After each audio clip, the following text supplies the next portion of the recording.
Welcome everybody, knowledge adventure YouTube চ্যানেলের পক্ষ থেকে আমি আমিনুল ইসলাম আপনাদের সবাইকে জানাচ্ছি সশ্রদ্ধ সালাম। অনেকদিন যাবৎ ইংরেজি পত্রিকা থেকে বাংলা অর্থ উদ্ধার প্রক্রিয়ার ভিডিওগুলো আমি দিচ্ছি না। আজ হচ্ছে 2024 সালের 9 জুন। আজকে থেকে আবার শুরু হলো, বেশ কয়েকদিন টানা চলবে আশা করি। চলুন আর কথা না বাড়িয়ে শুরু করতেছি। ডেইলি স্টার পত্রিকা থেকে 4টি ইংরেজি বাক্যকে আমরা সহজে বাংলা অনুবাদ করব, দেখি সব পারি কিনা। ওকে, নাম্বার ওয়ান ডেইলি স্টার থেকে 6 জুন 2024 সাল। দেখুন, ঘটনা হচ্ছে এই যে আমরা এটাকে বাংলা অনুবাদ করব। আমি কি বলেছিলাম আমার পূর্ববর্তী ক্লাসে যারা করেছেন, ঘটনা হচ্ছে ইংরেজি পত্রিকা যখন ইংরেজি থেকে বাংলা অনুবাদ করবেন, এই দেখুন এই বাক্যের ভার্ব হ্যাভ বিন ফ্লোটিং মানে কি present perfect continuous tense. Gold smuggling স্বর্ণ চোরাচালান, হানি ট্র্যাপের সহজ বাংলা পাওয়া মুশকিল, মানে নারীকে দিয়ে কোনো অপরাধ কার্য সংগঠিত করা, নারীকে প্রলুব্ধ করে কোনো অপরাধ কার্যক্রম সংগঠন করাকে বলা হয় হানি ট্র্যাপ। এন্ড নার্কোটিক্স মানে মাদক দ্রব্য। ঘটনা হচ্ছে ইংরেজি থেকে বাংলা অর্থ উদ্ধার করবেন, ভার্ব টু ভার্বের যে অংশটুকু এটা সবার আগে চলে যাবে। হ্যাভ বিন ফ্লোটিং ভেসে বেড়াচ্ছে, এই দেখুন ভেসে বেড়াচ্ছে, ভার্বটা সবার পরে। ওকে, তাহলে শুরু করব কিভাবে? গোল্ড স্মাগলিং স্বর্ণ চোরাচালান এটাকেই শুরু করে দিব? নো, শুরু যেটা করব সেটা হচ্ছে এই দেখুন শেষের দিক থেকে শুরু করতে হবে।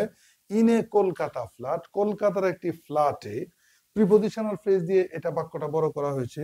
Over the murder of Jhenaidah four MP Anwarul Azim Anar, কলকাতার একটি ফ্ল্যাটে ঝিনাইদহ 4 আসনের এমপি আনোয়ারুল আজিম আনারের হত্যাকাণ্ডের ব্যাপারে, এই দেখুন শুরু করে দিয়েছে।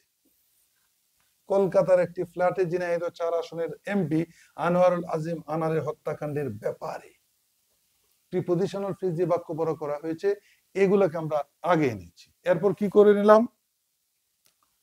আনোয়ারুল আজিম আনারের ব্যাপারে, since the last few weeks, গত কয়েক সপ্তাহ যাবত, কি হচ্ছে? এই যে আমরা ভার্বের পরের অংশ শেষের অংশের কাজ করেছি, এখনো ভার্বের কাজ করব না, এখন চলে যাব আবার শুরু থেকে। এখন আমরা এদিকে আনবো, দেখুন আনারের হত্যাকাণ্ডের ব্যাপারে গত কয়েক সপ্তাহ যাবত, এখন আপনি শুরু থেকে আনেন গোল্ড স্মাগলিং স্বর্ণ চোরাচালান, হানি ট্র্যাপ নার্কোটিক্স, হানি ট্র্যাপ এবং মাদকদ্রব্য, লটস অফ থিওরিজ, অনেকগুলি তথ্য হ্যাভ বিন ফ্লোটিং অ্যারাউন্ড, চারপাশে ভেসে বেড়াচ্ছে, বাতাসে ভেসে বেড়াচ্ছে, গুঞ্জন ছড়াচ্ছে, যাই দেন না কেন। এই দেখুন আমরা পূর্ণাঙ্গ অনুবাদ হয়ে গেল। তার মানে আমরা কি জেনে নিলাম?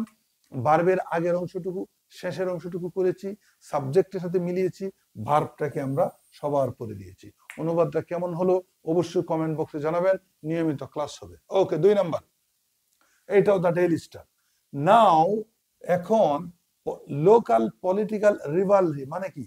লোকাল স্থানীয় রাজনৈতিক বৈরিতা, স্থানীয় রাজনৈতিক দ্বন্দ্ব, এটা আমাদের উদ্দেশ্য নয়। আমাদের উদ্দেশ্য কিভাবে শুরু করব? Has come to the fore, এই দেখুন হ্যাজ কাম, এইটা হচ্ছে ভার্ব, এটা আসবে সবার পরে। Has come to the fore মানে সামনে আসবে পরে। এখন আমরা শুরু করব কিভাবে? দেখুন এটা দুটা সেন্টেন্স, এই একটা সেন্টেন্স, আবার আফটারের পর এই যে আরেকটা সেন্টেন্স, এই যে আফটার। আমরা এক কাজ করি, এটা আমরা যেহেতু আফটারের পূর্বের একটা সেন্টেন্স, এটাও করতে পারি।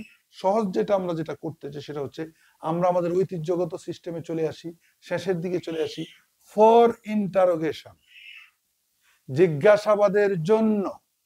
ওকে, after detectives picked up Jhenaidah Awami League leader Kamal Ahmed Babu, ঝিনাইদহের আওয়ামী লীগ নেতা কামাল আহমেদ বাবুকে ডিটেকটিভস গোয়েন্দারা, পিকড আপ মানে তুলে নিয়েছে, গোয়েন্দারা তুলে নিয়েছে কথাটা খারাপ শোনায়, গোয়েন্দারা গ্রেফতার করেছে, গোয়েন্দারা গ্রেফতার করার পর, তার মানে আমরা শুরুটা এভাবে করব, জিজ্ঞাসাবাদের জন্য ঝিনাইদহ আওয়ামী লীগ নেতা কামাল আহমেদ বাবুকে গোয়েন্দারা গ্রেফতার করার পর, এই দেখুন গ্রেফতার করার পর পর।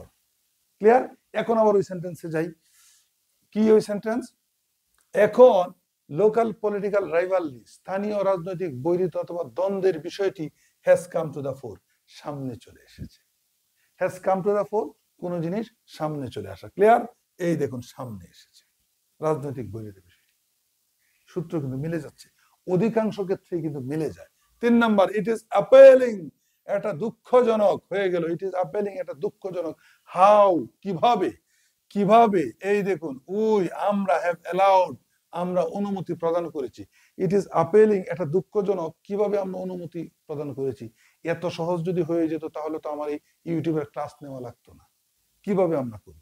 ইট ইজ অ্যাপেলিং, এটা দুঃখজনক, এটা আছে, এটা ঠিক আছে, সমস্যা নেই। 3 নাম্বারটা কিভাবে, এই দেখুন, আমরা শুরু করব কিভাবে। টু স্ট্রেঞ্জার লাইফ, জীবনকে মেরে ফেলা, পিষে ফেলা, অফ দ্য কান্ট্রি, চলন বিল, এখান থেকে আমরা শুরু করি। এটা আমরা দুইভাবে করতে পারি, আমরা একভাবে করি। দেখুন, আমরা প্রথমেই তো বলেছি ভার্বটাকে সবার পরে নেব, এখান থেকে শুরু করি। আনপ্লান ডেভেলপমেন্ট, আনপ্লান ডেভেলপমেন্ট, অপরিকল্পিত উন্নয়ন। এনক্রচমেন্ট, অনুপ্রবেশ, অবৈধ অনুপ্রবেশ বলা চলে। ডাম্পিং অফ ওয়াস্ট, বজ্র নিক্ষেপ, কোন জায়গায় বজ্র ফেলা। এন্ড ওভার এক্সট্রাকশন, এক্সট্রাকশন মানে উত্তোলন, ওভার এক্সট্রাকশন অতিরিক্ত উত্তোলন, কি উত্তোলন, of ground water, ground water মানে কি, ভূগর্ভস্থ পানির অতিরিক্ত উত্তোলন, এগুলো আমরা দিব। এটা খুব দুঃখজনক যে মানে এই জিনিসগুলি এইগুলো দেখুন আমরা করেছি, এটা দুঃখজনক যে অপরিকল্পিত উন্নয়ন, অনুপ্রবেশ, বজ্র নিক্ষেপ এবং ভূগর্ভস্থ পানির অতিরিক্ত উত্তোলনে। To strangle life out of the largest wetlands of the country. এখন এই অনুবাদটুকু করার পর পরে যেটা আছে আমরা অবশ্যই শেষের দিকে চলন বিলের সাথে মিলিয়ে করব। এগুলার কারণে চলন বিল সম্পর্কে একটা কথা বলা আছে, কি কথা বলা আছে, দেশের সবচেয়ে, the largest wetland of the country, দেশের সবচেয়ে বড় জলজ ভূমি, দেশের সবচেয়ে বড় জলজ ভূমি চলন বিলের জীবনযাত্রা মেরে ফেলাটাকে কিভাবে আমরা অনুমতি দিয়েছি, হ্যাভ অ্যালাউড, অনুমতি দিয়েছি, তাই না? এই দেখুন, অনুমতি দিয়েছি, এটা একটা system.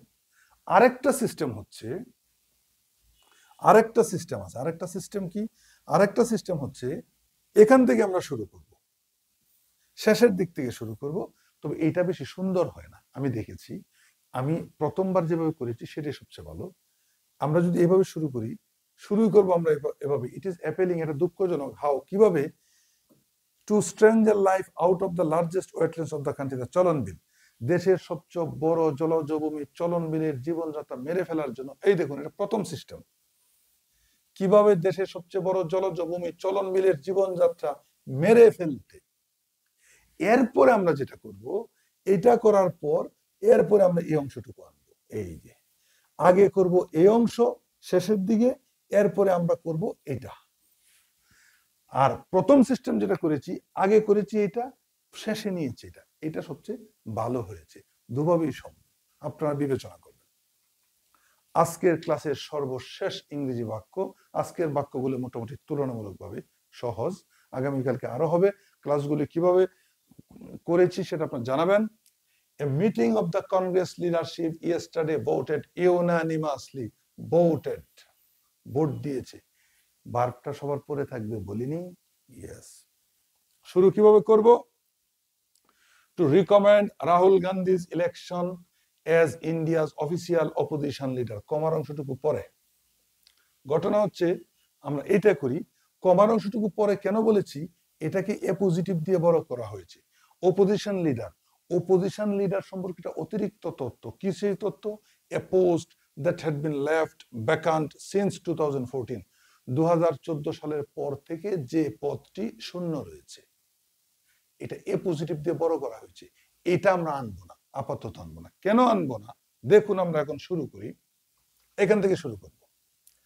Two recommend Rahul Gandhi's election as India's official opposition leader, okay, এই যে শুরু করতেছি আমরা, ভারতের আনুষ্ঠানিক বিরোধী দলনেতা হিসেবে, এই যে শুরু করেছি, to recommend Rahul Gandhi's election, ভারতের আনুষ্ঠানিক বিরোধী দলনেতা হিসেবে রাহুল গান্ধীর মনোনয়নকে সুপারিশ করেছে। দেখুন কি লিখেছে, এই দেখুন, ভারতের আনুষ্ঠানিক বিরোধী দলনেতা হিসাবে রাহুল গান্ধীর মনোনয়নকে, ক্লিয়ার, কি করেছে, সাবজেক্ট, এখন যাব সাবজেক্টকে, মনোনয়নকে, a meeting of the Congress leadership, Congress নেতৃত্বের একটি বৈঠক গতকালকে ইউনানিমাসলি, সর্বসম্মতিভাবে, সবার পরে ভোট দিয়েছে, সর্বসম্মতিভাবে ভোট দিয়েছে। এই যে মানে একটি বৈঠক গতকাল সর্বসম্মতভাবে সমর্থন জানিয়েছে। এইখানে ভোট যেহেতু ভোট টু রিকমেন্ড, সুতরাং এটাকে আমি সহজ কথায় সমর্থন জানিয়ে বলেছি। ভোট টু রিকমেন্ড মানে কি সমর্থন জানানো, সহায়ক হিসেবে আমরা নিয়েছি। আরেকটা কাজ যেটা করেছি, এই যে আপনি কমা দেখেছেন এ পজিটিভ দিয়ে বড় করা হয়েছে, এটার জন্য আমি বাংলা বাক্যে আরেকটা স্বাধীন বাক্য করেছি। এই দেখুন, এই পদটি 2014 সালের পর থেকে শূন্য রয়েছে। এ পজিটিভ দিয়ে বাক্যটি বড় করার কারণে দেখা গেল যদি স্বাধীন একটি বাংলা বাক্য আমি দেই তাহলে জিনিসটা বেশি সুন্দর হয়। অনুবাদের পারদর্শিতা নির্ভর করে অভ্যাসের উপর, বাংলা জ্ঞান জানার উপর, বাংলা ভাষা জানার উপর, ইংরেজি ভাষা জানার দক্ষতার উপর। এই জন্য সাহিত্যের বই যারা বেশি বেশি পড়ে, যাদের পড়াশোনার জগৎ ভালো, তারা অনুবাদ কিন্তু ভালো করতে পারে। ওকে, ক্লাসটা কেমন হলো জানাবেন, প্রতিনিয়ত কমেন্ট করে যাবেন, যে কোনো মতামত জানাবেন সানন্দে। আজ এ পর্যন্তই, থ্যাংক ইউ।